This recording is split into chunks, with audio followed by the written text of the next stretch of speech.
Hello, welcome back to my channel. അപ്പോൾ നമ്മുടെ പുതിയൊരു വീഡിയോയിലേക്ക് എല്ലാവർക്കും സ്വാഗതം. അപ്പോൾ ഇന്ന് മഴ കഴിഞ്ഞതിൻ്റെ പിറ്റേ ദിവസമുള്ള വീഡിയോ കേട്ടോ. രാവിലെ 8ൻ്റെ പണി കിട്ടിയിരിക്കുക. 8ൻ്റെ പണിയൊന്നല്ല കേട്ടോ, മുറ്റടിച്ച് വാരണം മാത്രമേ ഉള്ളൂ. ഈ അടിച്ച് വരാൻ വിഷമമുണ്ടായിട്ടില്ല. അത് കഴിഞ്ഞ് പിന്നെ ഒരാഴ്ചത്തേക്ക് വയ്യാതെ ഒന്നല്ല തലവേദന അല്ലെങ്കിൽ അലർജി അങ്ങനെ എന്തെങ്കിലുമൊക്കെ ആയിട്ട് പിന്നെ അതിൻ്റെ പിന്നാലൊക്കെ നടക്കേണ്ടി വരും. ആദ്യമൊക്കെ എന്നെ ഒന്ന് ഹെൽപ്പ് ചെയ്യാനായിട്ട് നേരെ മുൻപിലെ വീട്ടിലെ അവിടുത്തെ ഒരു പെണ്ണൂര് വരാറുണ്ടായിരുന്നു. പിന്നെ ഇപ്പോൾ അവർ നാട്ടിലേക്ക് തിരിച്ച് പോകാന്നുള്ള കാരണം പിന്നെ ക്ലീനിങ്ങിനൊന്നും വരാറില്ല. ഞാൻ വിചാരിച്ചു ആദ്യം തന്നെ വീട്ടിലെ പണികൾ തീർത്തിട്ട് മുറ്റം ക്ലീൻ ചെയ്യാൻ ഇറങ്ങാമെന്ന് വിചാരിച്ച്. അപ്പോൾ പിന്നെ രാവിലത്തെ ബ്രേക്ക്ഫാസ്റ്റ് ഉണ്ടാക്കാനുള്ള തയ്യാറെടുപ്പിലായി. അങ്ങനെ രാവിലെ തന്നെ ഫുഡ് ഉണ്ടാക്കാൻ കിച്ചണിൽ കയറിയപ്പോൾ ഉണ്ട് കറണ്ട് പോയി. നല്ല ഐശ്വര്യം. അങ്ങനെ ഒരു വിധത്തിൽ എമർജൻസി ഒക്കെ കത്തിച്ച് നൂലപ്പം മുട്ടക്കറിയൊക്കെ തയ്യാറാക്കി. അപ്പോൾ ഓൺലൈൻ ക്ലാസ് ആയിരുന്നു മക്കൾക്ക്. മഴയൊക്കെ ഉള്ള കാരണം പിന്നെ റോഡിലെ വെള്ളമൊക്കെ ഇതാക്കി പറ്റാത്ത കാരണം ഒരാഴ്ചത്തേക്ക് ഓൺലൈൻ ക്ലാസ് ആക്കി. അപ്പോൾ പിന്നെ ചെറിയ ആളെ ഞാൻ ഓൺലൈൻ ക്ലാസ്സിന് ഇരുത്തിയില്ല. ആൾ 2ാം ക്ലാസ്സിലാണെങ്കിൽ നമ്മളും കൂടി ഇരിക്കുന്നു. പിന്നെ ചിലപ്പോൾ കുറച്ച് നേരം കഴിയുമ്പോൾ ആൾ സമ്മതിക്കൂലേ. മൊബൈൽ നിലത്തിട്ടിട്ടല്ലേ പോട്ടെ, സാരില്ല. കണ്ണട വെച്ചേ കണ്ണട തുടക്കനാ തുടക്ക.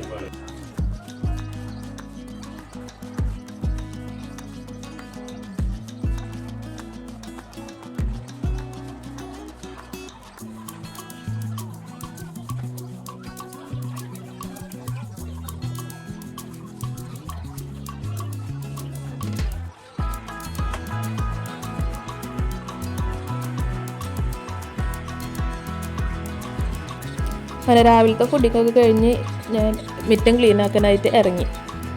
ഞാൻ ഓരോ വീഡിയോയിലും കാണാറുണ്ട് മറ്റേ ഗൾഫിൽ പോയി അടിച്ചു വാറണ്ട, തുണി തിരുമ്പണ്ട് ഒതുങ്ങിയിരുന്നാൽ മതി. പക്ഷെ എനിക്ക് അവിടെ പോയാലും നല്ല 8ൻ്റെ പണികളാണ് കിട്ടാറ്. അപ്പോൾ മക്കൾക്ക് കളിക്കാനുള്ള സ്ഥലം നോക്കി തപ്പി ഇറങ്ങിയപ്പോഴാണ് ഇങ്ങനെ കുറേ സ്ഥലമായിട്ടുള്ള ഒരു വീട് നമ്മൾ കണ്ടുകിട്ടിയത്. എന്നാൽ പിന്നെ അതന്നെ എടുക്കാമെന്ന് വെച്ചു. പക്ഷെ മരമൊക്കെ ഉള്ളതൊക്കെ നല്ലത് തന്നെ. പക്ഷേ നമുക്ക് നമ്മുടെ ശരീരത്തിന് ഓരോ അസുഖമുള്ളത് കൊണ്ട് അലർജിയും ഇതൊക്കെ വരുന്നത് കൊണ്ടുള്ളൊരു വിഷമം. അല്ലാണ്ട് പണിയെടുക്കാനൊന്നും മടിയില്ല. അപ്പോൾ ഞാനിങ്ങനെ ക്ലീനിങ്ങിന് ഇറങ്ങിയപ്പോൾ നമ്മുടെ ചേട്ടനും ഡ്യൂട്ടി ഉണ്ടായിരുന്നില്ല. അപ്പോൾ ആളും കൂടി ഹെൽപ്പ് ചെയ്യാമെന്ന് പറഞ്ഞ് ഇറങ്ങി.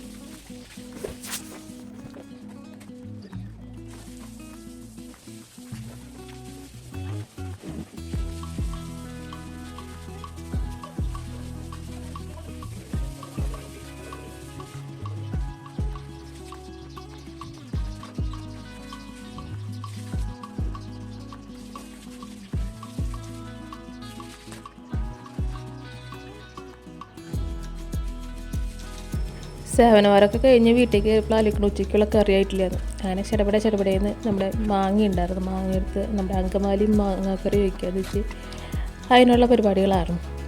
അങ്ങനെ ഒരു വിധത്തിൽ മാങ്ങാക്കറിയും ഇതൊക്കെ സെറ്റ് ചെയ്ത് കഴിഞ്ഞ് നമ്മുടെ കുഞ്ഞിപ്പേടിനെ അന്വേഷിച്ച് വന്നപ്പോഴാണ് അതിനെ കാണാനില്ല.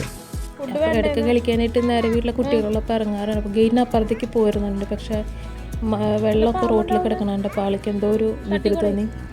ആൾ നൈസായിട്ട് ആ വഴിക്ക് അങ്ങോട്ട് മുങ്ങി. അല്ല തട്ടി കൊടയാൻ പറഞ്ഞതാ. അയ്യോ എന്തോ ഒരു വെള്ള.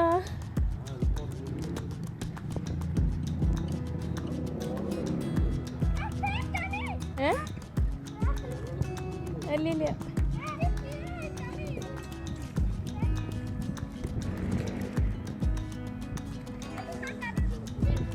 എനിക്കറിയില്ല, പറയാണ്ട് വന്നല്ലോ. അപ്പോൾ പിന്നെ വെള്ളത്തിൽ കിടന്ന് കളിക്കണ്ടപ്പോൾ ഞാനും വിചാരിച്ചു അവിടെ ഒന്ന് കളിച്ചു വരുന്നത്. പിന്നെ ചോറ് അവിടെ വെച്ചിട്ട് വാരി കൊടുക്കാന്ന് വെച്ച് ഈ ചോറ് പിന്നെ അവിടെ കൊണ്ടുപോയി വാരി കൊടുക്കാറ്. ഇപ്പോൾ 2 ദിവസം ഉണ്ടായിരുന്നു കേട്ടോ ഈ വെള്ളം റോട്ടിൽ. ആ ഭാഗത്തൊന്നും ഡ്രൈനേജ് ഇല്ലയെന്ന് തോന്നുന്നു. സൈഡിൽ കൂടെ വെള്ളം ഇങ്ങനെ ഒഴുക്കി വീണത്. അപ്പോൾ 2 ദിവസം ഈ വെള്ളം ഇങ്ങനെ ഉണ്ടായിരുന്നു. അപ്പോൾ ഈ റോഡിൻ്റെ ഓപ്പോസിറ്റുള്ള വീട്ടിലെ റൂമുകളിലുള്ള ആൾക്കാരൊക്കെ മാറിപ്പോയി. കാരണം തലേദിവസം തന്നെ വെള്ളം പെയ്ത് അതിലേക്ക് വെള്ളം നന്നായി വീടുകളിലേക്ക് ഇറങ്ങി ചെന്നിട്ട് ഭാഗ്യത്തിന് നമ്മുടെ അവിടേക്ക് കയറി വന്നില്ല വെള്ളം. നമ്മുടെ ഈ കാണത്രക്കിനെ വന്നുള്ളൂ. അപ്പോൾ അത് കഴിഞ്ഞ് അങ്ങോട്ട് കയറി വന്നില്ല. കാരണം പിന്നെ നമ്മളെ രക്ഷപ്പെട്ടു. അപ്പോൾ അവരൊക്കെ അന്ന് രാത്രി തന്നെ റൂമൊക്കെ മാറണ്ടായിരുന്നു.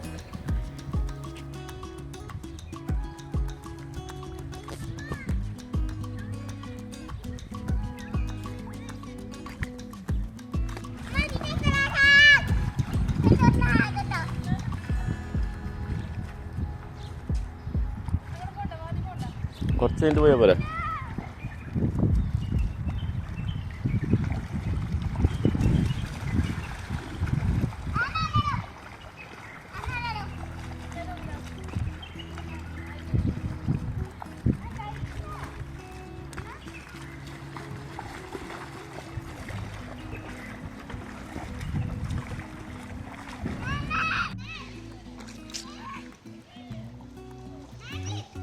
അപ്പോൾ ഒരു 2:30 ആയപ്പോഴേക്കും മോളുടെ ഓൺലൈൻ ക്ലാസ്സും കഴിഞ്ഞു. അപ്പോൾ ആൾ 9ാം ക്ലാസ്സിൽ ഓൺലൈൻ ക്ലാസ്സും കഴിഞ്ഞ് അല്ലൂസ് പുറത്തേക്ക് വന്നിട്ട് പിന്നെ ഞങ്ങളെല്ലാവരും കൂടി മറ്റേ വീടിന് തൊട്ട് തന്നെ ഒരു കനാലും കൂടി ഉണ്ട്. അപ്പോൾ അതിലെന്തോരം വെള്ളം പോകണ്ടെന്ന് നോക്കാമെന്ന് വെച്ചിട്ട് അവിടേക്ക് വിട്ടു. അപ്പോൾ മഴ പെയ്യുമ്പോൾ അതിൽ കൂടെ നിറയെ വെള്ളം പോകും. അപ്പം അന്നത്തെ മഴയിൽ അത് നിറയെ ഒലിച്ച് പോകണ്ടായിരുന്നു വെള്ളം. അതിലൊരു മരമൊക്കെ ഉണ്ടായിരുന്നു, അതൊക്കെ കടപുഴക്കി വീണതാണ്. അതിൻ്റെ സൈഡ് വശമൊക്കെ ഇടിഞ്ഞു എന്നൊക്കെ പറഞ്ഞ് കേട്ടിരുന്നു. അപ്പോൾ അതൊക്കെ കാണാമല്ലോ.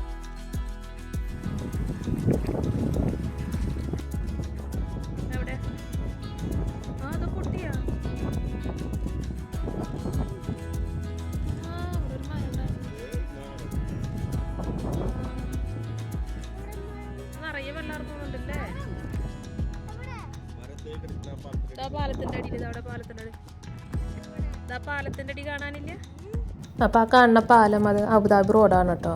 ഇപ്പം നമ്മൾ നിൽക്കുന്നത് അലയിലാണ്. അപ്പോൾ ഒരു വെടിക്ക് 2 പക്ഷി എന്ന് പറഞ്ഞാൽ നമുക്ക് അബുദാബി റോഡ് കാണിച്ചത്. ഇപ്പം നമ്മൾ താമസിക്കുന്നത് അലയിലെ മക്കാമിലാണ്. അപ്പോൾ ഇന്നത്തെ വീഡിയോ ഇത്രയൊക്കെ ഉള്ളൂ. അപ്പോൾ നിങ്ങൾക്ക് ഈ വീഡിയോക്ക് ഇഷ്ടമായെങ്കിൽ കമൻറ്റ് ചെയ്തോളാം. പിന്നെ അടുത്തൊരു വീഡിയോയിൽ കാണുന്നവരേക്കും ബൈ.